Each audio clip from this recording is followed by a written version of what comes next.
2024 జనవరి 22 అయోధ్యలో రామమందిరంలో రాముడికి ప్రాణప్రతిష్ఠ జరిగిన రోజు. ఈ రోజుని భారతదేశంలోని హిందువులంతా పండుగలాగా సంబరాలు జరుపుకున్నారు. అదే సమయంలో కొంతమంది వ్యతిరేకతలు కూడా వెల్లువెత్తాయి. రాజకీయ కారణంగా ఒకప్పుడు మనం దానిని ఎలా కోల్పోయాం? అసలు ముస్లిమ్స్కు హిందూస్కు మధ్య వివాదం ఎలా మొదలైంది? ఇందులో ఎవరు తప్పు చేశారు? అసలు అప్పుడు ఎగ్జాక్ట్గా ఏం జరిగింది? అసలు ఎవరు ఏం చేశారు? సుమారు 500 సంవత్సరాలు భారత్ కష్టానికి ముగింపు ఎలా లభించింది?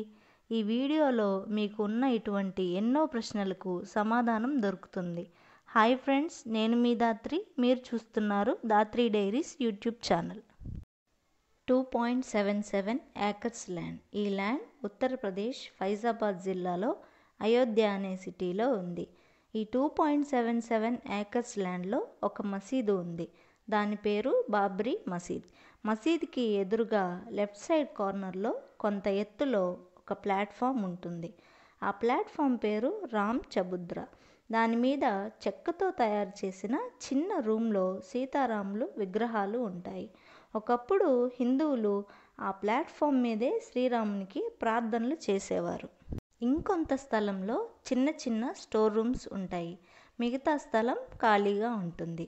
అయితే ఈ 2.77 ఏకర్స్ ల్యాండ్ దగ్గర గొడవలు మొదలయ్యాయి.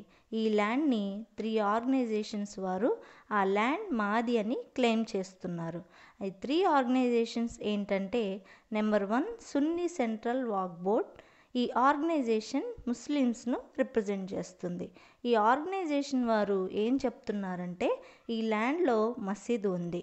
ఎప్పటి నుంచో మేము ఇక్కడ ప్రార్థనలు చేస్తున్నాము. ఒకప్పుడు మొఘల్ రాజైన బాబర్ ఈ మసీద్ను కట్టించారు.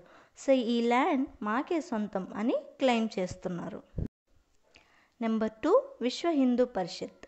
ఈ ఆర్గనైజేషన్ హిందువులను రిప్రజెంట్ చేస్తుంది. వీళ్ళు ఏం చెప్తున్నారంటే, రామాయణం ప్రకారం రాముడు అయోధ్యలో జన్మించాడు అనేది నిజం. ఆ నిజాన్ని ఎవరైనా ఒప్పుకోవాల్సిందే. అందుకే అయోధ్యకి రామ్ జన్మభూమి అని పేరు వచ్చింది. ఒకప్పుడు ఈ మసీదు కింద శ్రీరాముని గుడి ఉండేది. మొఘల్ పరిపాలన సమయంలో గుడిని పడగొట్టి మసీద్ కట్టించారు. ఇక్కడ ఉన్న మసీద్ అనేది అక్రమ కట్టడం. ఒకప్పుడు ఇక్కడ శ్రీరాముని గుడి ఉండేది కనుక ఈ ల్యాండ్ మాకే చెందుతుంది అని క్లెయిమ్ చేస్తున్నారు. నెంబర్ 3 నిర్మోహి అఖారా. ఈ ఆర్గనైజేషన్ కొంతమంది పూజారులని రిప్రజెంట్ చేస్తుంది. వీళ్ళేం చెప్తున్నారంటే, ఎన్నో సంవత్సరాల నుంచి మేము ఈ ప్లేస్లో శ్రీరాముడికి పూజలు చేస్తున్నాము, దీని మీదే బ్రతుకుతున్నాము. సో ఈ ల్యాండ్లో శ్రీరాముని గుడి కట్టాలి, దాని మేనేజ్మెంట్ని మాకే అప్పగించాలి, దాని మీద వచ్చే ఏ ఆదాయం అయినా మాకే చెందాలి అని క్లెయిమ్ చేస్తున్నారు. సో ఈ 3 ఆర్గనైజేషన్స్ ఎవరికి వారు ఈ ల్యాండ్ మాదే అని క్లెయిమ్ చేస్తున్నారు. అసలు ఈ నిజానికి ఈ ల్యాండ్ ఎవరికి చెందుతుంది? అది తెలుసుకోవాలంటే ముందు ఈ 2.77 ఏకర్స్ ఉన్న హిస్టరీ తెలుసుకోవాలి. అది 1528 ఉత్తరప్రదేశ్ని మొఘల్స్ పరిపాలిస్తున్న కాలం. 1528లో మొఘల్ చక్రవర్తి అయిన బాబర్ మసీద్ కట్టాలని ఆర్డర్స్ ఇచ్చారు. ఈ ఆర్డర్స్ ప్రకారం మసీద్ కట్టారు. ఈ విషయం మసీద్ గోడల మీద రాసి ఉంది. అయితే రాముని గుడి పడగొట్టి మసీద్ కట్టారని ఎక్కడా లేదు. కానీ అప్పట్లో మొఘల్ రాజులు ఎన్నో హిందువుల గుడులను పడగొట్టి మసీదులను కట్టించారు. అదేవిధంగా ఈ మసీద్ను కూడా కట్టారని చుట్టుప్రక్కల ప్రజలు అనుకునేవారు. 1717లో రాజ్పుత్ వంశానికి చెందిన జైసింగ్ అనే హిందూ రాజు 2.77 ఏకర్స్ను కొని శ్రీరాముని పేరు మీద రిజిస్టర్ చేయించారు. చుట్టుప్రక్కల ప్రజలు ఆ మసీదు ఉన్న స్థలాన్ని రాముని జన్మస్థలంగా నమ్మేవారు. అందుకే ఆ హిందూ రాజు ఆ ప్లేస్ను కొన్నప్పటి నుంచి ప్రార్థనలు చేసుకోవడానికి హిందూస్ని కూడా అనుమతించేవాడు. అప్పటి నుంచి ఆ మసీద్లో హిందువులు ముస్లింలు ప్రార్థనలు చేసుకునేవారు. 1850లో అయోధ్యలో హిందూస్కి ముస్లిమ్స్కి గొడవ వచ్చింది. ఆ గొడవకు కారణం ఏమిటో తెలియదు. ఆ గొడవ కారణంగా కొంతమంది హిందువులు మసీద్పై దాడి చేశారు. అప్పటి నుంచి కొన్ని హిందువుల గ్రూప్స్ ఆ 2.77 ఏకర్స్ ల్యాండ్ని మాకు అప్పగిస్తే అందులో గుడి కట్టుకుంటామని డిమాండ్ చేయడం మొదలుపెట్టారు. అప్పట్లో ఉన్న బ్రిటిష్ గవర్నమెంట్ అందుకు ఒప్పుకోలేదు. ఫ్యూచర్లో గొడవలు జరగకూడదని మసీద్ చుట్టూ ఫెన్సింగ్ వేయించి మసీద్కి ఎదురుగా ఉన్న లెఫ్ట్ కార్నర్లో ఎత్తైన ప్లాట్ఫామ్ చేయించారు. ఆ ప్లాట్ఫామ్ మీదే హిందువులు శ్రీరామునికి ప్రార్థనలు చేసుకునేలాగా ఫెసిలిటీ కల్పించారు. కొన్ని రోజుల తర్వాత కొంతమంది పూజారులు కలిసి ఆ ప్లాట్ఫామ్ మీద చెక్కతో తయారు చేసిన చిన్న రూమ్లో సీతారాముల విగ్రహాలు పెట్టి వాటికి పూజలు చేయడం మొదలుపెట్టారు. అప్పటి నుంచి మసీద్ లోపల ముస్లిమ్స్ ప్రార్థన చేసుకుంటున్నారు. మసీద్ బయట అంటే కాంపౌండ్ లోపల ఉన్న ఎత్తైన ప్లాట్ఫామ్ మీద హిందువులు ప్రార్థన చేసుకుంటున్నారు. 1949లో ఏమైందో తెలియదు కానీ కొంతమంది హిందువులు ఎవ్వరికీ తెలియకుండా మసీద్ లోపలికి వెళ్ళి సీతారాముల విగ్రహాలు పెట్టారు. ముస్లిమ్స్ మార్నింగ్ మసీద్కి వెళ్ళి చూసినప్పుడు సీతారాముల విగ్రహాలు కనబడగానే ఆశ్చర్యపోయారు. దగ్గరలోని పోలీస్ స్టేషన్లో కంప్లైంట్ ఇచ్చారు. ఈ విషయం తెలియగానే పోలీసులు ఆ ల్యాండ్ని లాక్ చేశారు. గొడవలు జరుగుతాయేమోనన్న భయంతో గేట్స్కి తాళాలు వేశారు. ప్రార్థనలు చేసుకోవడానికి హిందువులని ముస్లింలని ఎవరిని లోపలికి పోనివ్వలేదు. అప్పటి నుంచి ఆ ల్యాండ్లో ప్రార్థనలు ఆగిపోయాయి. సీతారాముల విగ్రహాలు మసీదు లోపలే ఉండిపోయాయి. ల్యాండ్ ఓనర్షిప్ గురించి 1959, 1961, 1964లో మొదట్లో చెప్పినట్టుగా ఈ 3 ఆర్గనైజేషన్స్ కోర్టులో కేసెస్ వేశాయి. అప్పటి నుంచి 2.77 ఏకర్స్ కేసు నడుస్తూ ఉంది. 1986లో విశ్వ హిందూ పరిషత్ అనే ఆర్గనైజేషన్ కోర్టులో ఇంకొక కేసు వేసింది. ఏమంటే ప్రార్థనలు చేసుకోవడానికి హిందువులని లోపలికి అనుమతించాలి అని. కేసు గెలిచింది. కోర్టు పర్మిషన్ ఇచ్చింది. మళ్ళీ 37 సంవత్సరాల తర్వాత అంటే 1986లో ల్యాండ్ గేట్స్ ఓపెన్ అయ్యాయి. హిందువులు ప్రార్థనలు స్టార్ట్ చేశారు. ఇదే మంచి టైం అనుకొని ల్యాండ్ కూడా మాకే ఇవ్వండి, మేము గుడి కట్టుకుంటాము, అది మా రాముని జన్మించిన స్థలం అని ఆర్గనైజేషన్ డిమాండ్ చేసింది. మిగతా 2 ఆర్గనైజేషన్స్ కూడా ల్యాండ్ తమదే అని డిమాండ్ చేయడం మొదలుపెట్టాయి. విశ్వ హిందూ పరిషత్ ఆర్గనైజేషన్కి పొలిటికల్గా చాలామంది బీజేపీ లీడర్స్ సపోర్ట్ చేశారు. ఆ బీజేపీ లీడర్స్లో ముఖ్యమైన వాళ్ళు ఎల్కే అద్వానీ, మురళీ మనోహర్ జోషి, అటల్ బిహారీ వాజ్పేయి, ఉమాభారతి. ఆ 2.77 ఏకర్స్ ల్యాండ్ని హిందువులు గుడి కట్టుకోవడానికి గవర్నమెంట్ ఇచ్చేయాలని తమ స్పీచెస్లో చెప్పేవారు. ప్రజల సపోర్ట్ కోసం ర్యాలీస్ కూడా కండక్ట్ చేసేవారు. ఒకరోజు విశ్వ Hindu Parishad organisation and BJP leaders కలిసి మసీద్ దగ్గర ఒక పెద్ద మహాసభకి పిలుపునిచ్చారు. దానికి 1992 డిసెంబర్ 6 అనే డేట్ను నిర్ణయించారు. ఆ రోజు వచ్చింది. పోలీసులు ఫుల్గా అరేంజ్మెంట్స్ చేసుకున్నారు. డిస్ప్యూటెడ్ ల్యాండ్ చుట్టూ బ్యారిగేడ్స్ పెట్టారు. చుట్టూ పోలీసులు నిలబడ్డారు. మనుషులు ఎవ్వరిని ల్యాండ్ లోపలికి ఎంటర్ అవ్వకుండా చూసుకుంటున్నారు. మీడియా తన పని తాను చేసుకుంటుంది. 150,000 మంది హిందువులు దేశం నలుమూలల నుంచి ఆ మహాసభలకి వచ్చారు. జై శ్రీరామ్ అని నినాదాలు చేస్తున్నారు. టైం 10 AM అవుతుంది. ఎల్కే అద్వానీ ఇంకా కొంతమంది బీజేపీ నేతలు తమ స్పీచెస్ని ఇచ్చి వెళ్ళిపోయారు. టైం 12:30 PM అవుతుంది. పోలీసులు అక్కడికి వచ్చిన మనుషుల్ని కంట్రోల్ చేయలేకపోతున్నారు.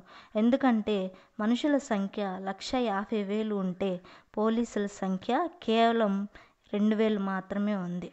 ఇందులో ఎల్లో కలర్ క్లాత్ కట్టుకున్న కొంతమంది జై శ్రీరామ్ అంటూ బ్యారిగేడ్స్ బద్దలు కొట్టుకొని ల్యాండ్లోకి ఎంటర్ అయ్యారు. వారు నేరుగా మసీద్ పైకి ఎక్కి జై శ్రీరామ్ అని నినాదాలు చేస్తూ వారి దగ్గర ఉన్న కర్రలతో రాళ్లతో మసీద్ను పడగొట్టడం స్టార్ట్ చేశారు. అందరూ సైట్లో చొరబడడం స్టార్ట్ చేశారు. వితిన్ 3 అవర్స్లో మసీద్ను పూర్తిగా నేలమట్టం చేశారు. పోలీసులు ఏమీ చేయలేక నిస్సహాయ స్థితిలో ఉండిపోయారు.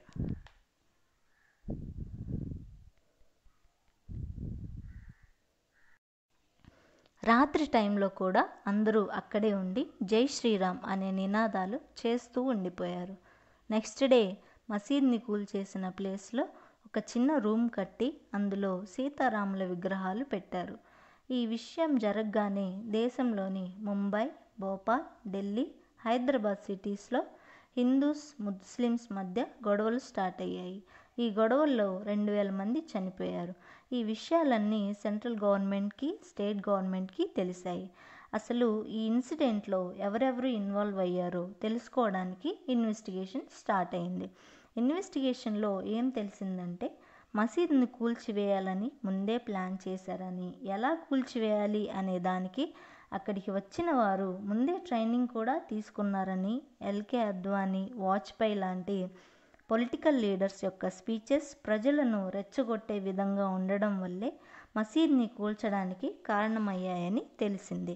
ల్యాండ్ ఎవరికి సొంతం అనే దాని గురించి అలహాబాద్ హైకోర్టు 2010లో ఒక జడ్జిమెంట్ ఇచ్చింది. ఏమనంటే ల్యాండ్ ముగ్గురికి సమానంగా చెందుతుంది అని, తలా 1/3 పార్ట్ చేసుకోమని చెప్పింది. కానీ ఈ జడ్జిమెంట్ 3 ఆర్గనైజేషన్స్కి నచ్చలేదు. అందుకని ఈ కేసును సుప్రీంకోర్టులో వేశారు.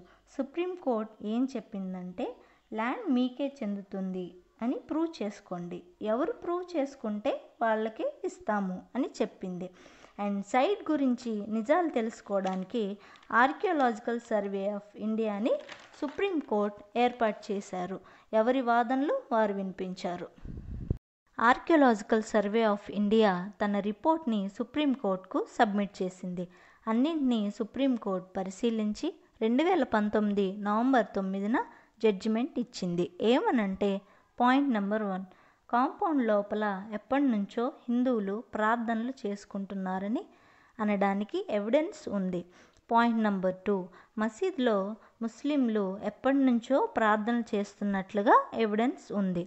పాయింట్ నెంబర్ 3, ల్యాండ్ శ్రీరామునికి చెందినట్లుగా రిజిస్ట్రేషన్ పేపర్స్ ఉన్నాయి. పాయింట్ నెంబర్ 4, ముస్లింలు ప్రార్థనలు చేసుకునే మసీదును కూల్చివేశారు అనే దానికి ఎవిడెన్స్ ఉంది.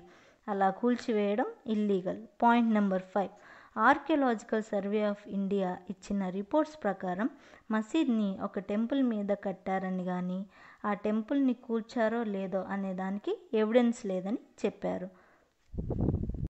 ఈ 5 పాయింట్స్ని బేస్ చేసుకొని సుప్రీంకోర్టు జడ్జిమెంట్ ఇచ్చింది.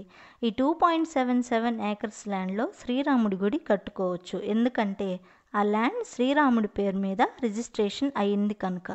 సెంట్రల్ గవర్నమెంట్ ఆ గుడికి ఒక ట్రస్ట్ను ఏర్పాటు చేసి దానికి గుడిని కట్టే బాధ్యతను, తర్వాత మెయింటెనెన్స్ను అప్పచెప్పాలి.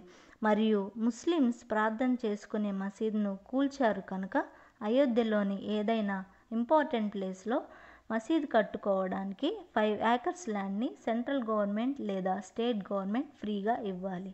ఇకపోతే నిర్మోహి అఖారా ఆర్గనైజేషన్కు ఈ ల్యాండ్కు ఎటువంటి సంబంధం లేదు, కుదిరితే ట్రస్ట్లో ఏమైనా పదవి ఇవ్వవచ్చు అని ఈ జడ్జిమెంట్ని 5 జడ్జెస్ కలిసి ఇచ్చారు.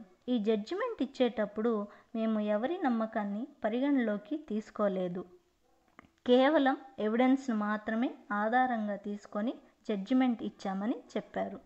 దేశం మొత్తం జడ్జిమెంట్ని యాక్సెప్ట్ చేసింది. ఎక్కడ చిన్న గొడవ కూడా జరగలేదు. 3 ఆర్గనైజేషన్స్ కూడా జడ్జిమెంట్ను యాక్సెప్ట్ చేసింది. సుప్రీంకోర్టు జడ్జిమెంట్ ప్రకారం సెంట్రల్ గవర్నమెంట్ ఒక ట్రస్ట్ను ఏర్పాటు చేసింది. ఈ ట్రస్ట్ భక్తుల దగ్గర నుంచి విరాళాలు కోరగా 3000 కోట్లకు పైగా విరాళాలు వచ్చాయి. అందులో 1800 కోట్లు ఉపయోగించి శ్రీరామ మందిరాన్ని నిర్మించారు. ఈ రామ మందిర ప్రాణ ప్రతిష్టకు ఎంతోమంది వివిధ రంగాలకు చెందిన ప్రముఖులు హాజరయ్యారు. ఈ రోజును భారతదేశ ప్రజలు పర్వదినంగా జరుపుకున్నారు. ఇది ఫ్రెండ్స్ ఈరోజు వీడియో. ఈ వీడియో కనుక మీకు నచ్చినట్లయితే లైక్ చేయండి, షేర్ చేయండి, నా యూట్యూబ్ ఛానల్ను సబ్స్క్రైబ్ చేయండి. Thanks for watching. This is Dhatri signing off.